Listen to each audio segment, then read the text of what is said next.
Sveiki, leiskite man pradėti prisistatant. Mano vardas Oleksijus Kožanovas ir aš esu ECIC Ukrainos generalinis sekretorius. ECIC Ukrainoje mes visiškai palaikome programą Atstatyti Ukrainą.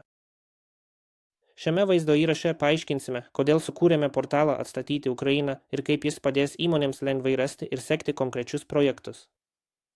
Tai taip pat padės užsienio įmonėms rasti Ukrainos palaikymo paslaugas ir partnerius, kurių joms gali prireikti sėkmingiems pasiūlymams pateikti. Leiskite man pradėti paaiškinant, kodėl sukūrėme portalą ir ką jis suteikia. Ukrainos vyriausybė turi dvi puikias platformas skirtas programos Atstatyti Ukrainą palaikymui. Viena iš jų yra DREAM, kur vietos bendruomenės ir valstybinės įmonės skelbia, dalijasi ir tobulina savo projektus, o tada ieško finansavimo. Kai projektas yra patvirtintas, jis pereina į Prozoro, kur jis skelbiamas konkursui ir yra suteikiamas pasiūlymą pateikusiam dalyviui, kuris pateikia geriausią pasiūlymą pagal paskelbtus kriterijus. Tačiau mūsų pokalbiuose su užsienio įmonėmis ypač pastebėjome, kad jos norėjo, vienos sąsajos su šiomis dviem platformomis, su daugiau įrankių, kad galėtų rasti ir sekti projektus, kurie joms įdomus.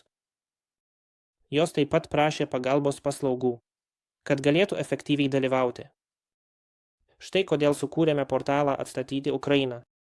Suteikdami vieną sąsają su sekimo įrankiais, jis veikia palaikydamas DREAM ir Prozoro, o ne konkuruodamas su jomis. Mes tikime, kad daugiau užsienio įmonių dalyvavimas programoje Atstatyti Ukrainą yra naudingas Ukrainai. Jos gali suteikti išteklių, patirties ir technologijų, kurių Ukrainoje trūksta arba kurių tiesiog nėra. Tai nereiškia, kad portalas nesuteikia vertingų funkcijų Ukrainos įmonėms. Jis suteikia. Tačiau įsitvirtinusios Ukrainos įmonės gali būti sukūrusios savo sistemas, kad galėtų naršyti DREAM ir Prozoro. Prenumeratoriai taip pat gauna pašto pranešimus, kai paskelbiami nauji projektai arba kai atnaujinami tie, kuriuos stebite. Tai turi papildomų privalumų, padedančių prenumeratoriams pasiruošti projektams, kurie vėliau bus atviri konkursui ir taip pat išlikti priekyje konkurencijos. Jei jums reikia pagalbos, skyrius pagalbos tarnyba padės jums rasti reikiamą pagalbą. Taigi, tai yra įvadas. Pažvelkime atidžiau į portalą. Visų pirma, čia yra paprasta schema, rodanti, kaip Rebuild portalas jungiasi su pagalbos paslaugomis ir suteikia vieną sąsają su DREAM, Prozoro ir elektroninio konkurso platforma Public Bid. Vėliau šiame vaizdo įraše paaiškinsime tai išsamiau, bet maniau, kad apžvalgos pateikimas padės iš karto suprasti santykius. Kitose skaidrėse pažvelgsime į portalą ir paaiškinsime jo pagrindinės funkcijas. Čia galite matyti Rebuild Ukraina portalo pagrindinį puslapį. Jame pateikiamas trumpas paslaugos aprašymas ir taip pat dabartinis pasiūlymų užklausų skaičius. Galite matyti, kad šio ekrano nuotraukos darymo metu buvo daugiau nei 13,000 projektų. Mūsų nuomone, šis skaičius yra per didelis, kad būtų galima jį valdyti. Todėl mes įdiegėme filtrus, kurie leidžia sekti tik tuos projektus, kurie jūs domina. 13,000 projektų gali atrodyti daug ir nauji projektai pridedami beveik kas valandą. Bet atminkite, kad Rebuild Ukraina programa tikimasi, kad per metus apims projektus, kurių vertė siekia 50 milijardų $, per ateinančius 10 metų. Yra daug galimybių užsienio įmonėms įsitraukti. Jei po šio vaizdo įrašo peržiūros norėtumėte užsiprenumeruoti, tiesiog spustelėkite prenumeruoti mygtuką puslapio viršutiniame dešiniajame kampe ir sekite instrukcijas. Kainų puslapyje pamatysite, kad jūsų prenumerata suteikia neribotą prieigą prie portalo metams, virtualų standą 2 Rebuild Ukraina forumuose kiekvienais metais. Šie renginiai yra puikiai proga reklamuoti savo įmonę ir susisiekti su kitais, kurie taip pat domisi programa. Atminkite, kad pasiūlymus gali teikti konsorciumai, todėl galbūt norėsite bendradarbiauti su kitomis įmonėmis. Taip pat gausite 2 įmonės delegatų bilietus į abu tuos forumus. Šie renginiai padeda jums būti informuotiems, susitikti su paslaugų teikėjais, kurie gali palaikyti jūsų pasiūlymus ir užmegzti ryšius su potencialiais partneriais. Stendo ir delegatų bilietų bendra vertė yra 1,580 €, tačiau tai įtraukta į jūsų prenumeratą. Jums nereikia mokėti nieko papildomai. Šie forumai vyksta virtualiai, todėl jie yra labai ekonomiški ir lengvai pasiekiami iš bet kurios vietos. Dabar pažvelkime, kaip portalas veikia iš vidaus. Kaip matėme, pagrindinėme puslapyje yra tūkstančiai aktyvių projektų. Tačiau žinome, kad tik didesni projektai yra verti investuoti laiką ir išteklius. Todėl mes atfiltravome projektus, kurių vertė mažesnė nei $500,000. Kai prisijungsite prie portalo, pamatysite stebimų projektų sąrašą, kurie turi statusą aktyvus ir kurių minimali vertė yra $500,000. Šiame pavyzdyje yra 1,236 aktyvūs projektai, kurių minimali vertė yra $120 milijonų, o praktiškai daug daugiau. Kad galėtumėte labiau susitelkti į jūs dominančius projektus, galite pažymėti jums nereikšmingus projektus vėliavėlę žymėjimo langelyje pastebėti. Šie projektai bus nedelsiant perkelti į archyvą. Tai padeda jums susitelkti tik į tuos, kurie jums tikrai svarbus. Projektai taip pat išvardyti pagal jų statusą projekto gyvavimo cikle.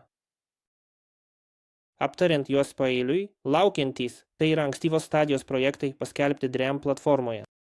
Jie yra tobulinami ir laukia patvirtinimo bei finansavimo. Tai yra projekto proceso pradžia. Aktyvūs. Šie projektai buvo patvirtinti ir turi aiškiai apibrėžtą apimtį DREAM platformoje. Rasti įdomius projektus DREAM platformoje suteikia jums laiko pasiruošti pasiūlymams, kai jie bus paskelbti Prozoro. Tačiau nepamirškite, kad jie gali būti redaguojami. Ir kai jie bus paskelbti Prozoro, kaip matysite, jie gali būti suskirstyti į subprojektus. Pasiūlymų teikimas. Šie projektai dabar oficialiai atviri konkursui Prozoro. Kvalifikacija. Pasiūlymai buvo pateikti ir Prozoro juos peržiūri, kad nuspręstų, kas kvalifikuojasi į kitą etapą. Aukcionas. Kvalifikuoti pasiūlymai patenka į aukciono etapą. Apdovanojimas. Prozoro pasirenka laimėjusi pasiūlymą pagal anksčiau paskelbtus kriterijus. Sutarties sudarymas. Laimėtojas informuojamas ir galutinės sutarties sąlygos yra derinamos. Sutarties pasirašymas. Sandoris užbaigiamas ir sutartis pasirašoma. Taigi, štai kaip galite sekti jūs dominančius projektus per visą jų gyvavimo ciklą, nuo ankstyvo planavimo iki sutarties pasirašymo. Kaip matote čia, projektų sąrašai rodo kiekvieno projekto santrauką. Daugiau informacijos rasite tiesiog spustelėję jūs dominantį projektą. Pažiūrėkime, ką pamatysite atidarę projektą, kuris pažymėtas kaip aktyvus. Čia pateikiamas detalesnis vaizdas apie projektą, pažymėtą kaip aktyvų. Kaip ir visi svajonių projektai, šis taip pat turi nuotrauką. Puslapio apačioje yra 2 mygtukai. Svajonė. Tai nukreipia jūs į visą projekto aprašymą. Svajonės platformoje. Į tai pažvelgsime kitame skaidrėje. Prozoro mygtukas. Tai rodo dalį projekto, kuri jau buvo užbaigta.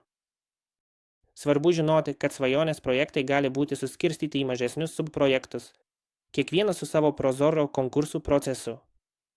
Šiuo atveju projektas turėjo bendrą biudžetą viršijantį 37 milijonus hryvnių ir iki šiol vienas subprojektas buvo užbaigtas už 400,000 hryvnių, paliekant beveik 37 milijonus dar atvirų. Pažiūrėkime, kokias papildomas detalės gausite, kai seksite tas nuorodas į svajonę ir Prozoro. Štai kaip atrodo svajonės platformos projekto aprašymas, kai sekate nuorodą iš portalo. Puslapyje pateikiamas pilnas aprašymas, nors informacijos kiekis yra per didelis, kad tilptų viename ekrane, bet jūs suprantate esmę. Dabar pažiūrėkime į Prozoro sąrašą to mažo užbaigto subprojekto. Čia galite pamatyti Prozoro detalės apie subprojektą, kurio vertė buvo 400,000 hryvnių. Sąsaja yra anglų kalba, tačiau daug turinio vis dar yra ukrainiečių kalba. Mes dirbame prie portalo atnaujinimo, kuris išvers šią informaciją į anglų kalbą. Kai tai padarysime, už tai nebus papildomo mokesčio. Viena labai naudinga funkcija čia yra ta, kad nurodomas sutarties laimėtojas ir pateikiamas kontaktinis pašto adresas. Taigi, jei jūs domino projektas, bet nelaimėjote konkurso, vis tiek galite susisiekti su laimėjusia įmonė, galbūt pasiūlyti savo paslaugas arba bendradarbiauti ateities galimybėse. Dabar pažiūrėkime, kas dar yra prieinama. Grįžkime į projekto puslapį ir pažiūrėkime į pasiūlymų sąrašą. Tai yra visi projektai, kurie dabar oficialiai atviri konkursui. Taip pat, jei pažiūrėsite į kairę, Pamatysite mėlyną ikoną, kuri nurodo, kad yra naujų įrašų nuo mano paskutinio prisijungimo. Paspaudus ant projekto aprašymų gausime daugiau informacijos apie šią galimybę. Šiame pavyzdyje galite matyti išsamesnę informaciją. Be to, turite dvi galimybės gauti dar daugiau svarbios informacijos iš Prozoro platformos. Šios galimybės nurodytos mėlynais mygtukais konkursas ir planas. Pažiūrėkime į juos paeiliui. Tai yra projekto konkurso puslapis Prozoro. Kaip ir ankstesnėme Prozoro išrašo pavyzdyje, sąsaja yra anglų kalba, tačiau dalis turinio yra ukrainiečių kalba. Kaip sakiau, mes dirbame ties sprendimu, kad šis turinys būtų pateiktas anglų kalba. Jums reikės šios informacijos, taip pat informacijos iš plano puslapio, jei norite pateikti pasiūlymą. Deja, kol kas, kaip matysite, plano puslapis pateikiamas tik ukrainiečių kalba. Čia matome atitinkamą plano puslapį tam pačiam projektui. Šiame puslapyje taip pat matytumėte atsisiuntimo nuorodą į PDF failą, kuriame pateikiama daugiau detalių. Taip sakiau, viskas yra ukrainiečių kalba, bet jei nukopijuosite ir įklijuosite tekstą į Google Translate arba DeepL, galite greitai gauti vertimą nemokamai. Mes taip pat dirbsime ties automatizuoto vertimo sprendimu šiam puslapiui. Gerai, grįžkime prie portalo. Grįžę į projekto puslapį, taip pat pamatysite nuorodą į savo archyvą. Čia rasite projektus, kuriuos pažymėjote kaip nesekti. Jei persigalvosite ir norėsite sekti čia išvardytą projektą, tiesiog spustelėkite žymimą į langelį po sekamą, kad pašalintumėte žymę ir jis grįš į jūsų aktyvų sąrašą. Dabar pažvelkime į kai kurias kitas pagrindinės funkcijas, prieinamas jums portale. Kitas kairiajame meniu yra Public Bid. Norėdami pateikti pasiūlymą bet kuriam projektui, išvardytam Prozoro, turite naudotis vyriausybės patvirtintą e-tenderių platformą. Rekomenduojame naudotis Public Bid. Registracija yra nemokama ir labai patogi naudoti. Čia rasite trumpą vaizdo įrašą, rodantį žingsnis po žingsnio procesą, kaip registruotis Public Bid. Taip pat pamatysite nuorodą susisiekti su Marina Buzan-Svirska, mano kolegė, kuri gali padėti jums su bet kokiais klausimais apie registraciją ar pasiūlymo pateikimą. Taip pat yra mygtukas, kuris nukreipia jūs tiesiai į Public Bid, kad galėtumėte užsiregistruoti arba prisijungti. Rekomenduojame užsiregistruoti kuo greičiau. Tai nieko nekainuoja ir neįpareigoja jūsų nieko daryti. Tačiau tai yra būtinas žingsnis, kurį reikia atlikti prieš pateikiant pasiūlymą. Čia ir pagalbos skyriaus dalyje pridėsime daugiau vadovų apie pasiūlymų teikimą ir viso projekto ciklo navigaciją.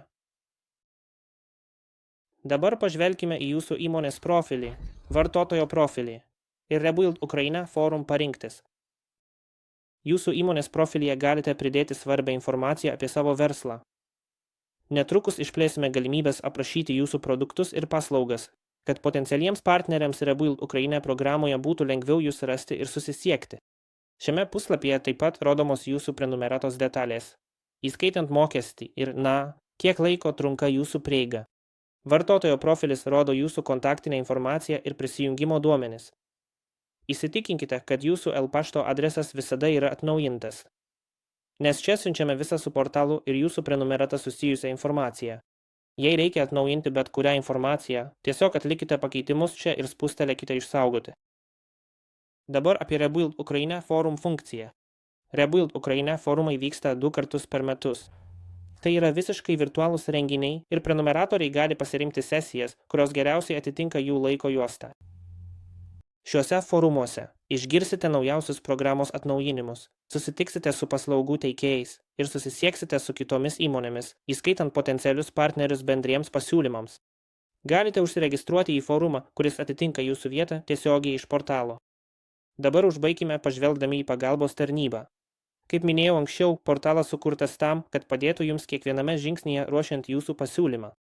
Pagalbos tarnyboje rasite ECC ekspertų kontaktinius duomenis, kurie gali padėti su konkrečiais klausimais, nuorodas į vadovus ir trečiųjų šalių palaikymo paslaugas, reguliarius atnaujinimus, atsakant į dažniausiai užduodamus klausimus.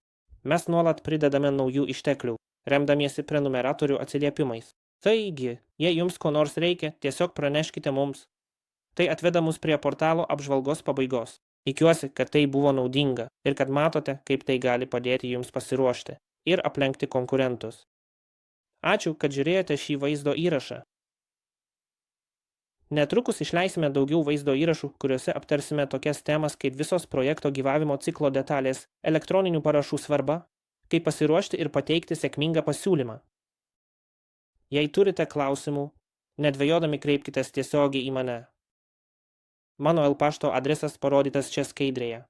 Sėkmės su jūsų pasiūlymais ir ačiū už jūsų susidomėjimą Rebuild Ukraine programa. Šioje skaidrėje ir žemiau esančiame YouTube aprašyme galite matyti Rebuild Ukraine portalo interneto adresą.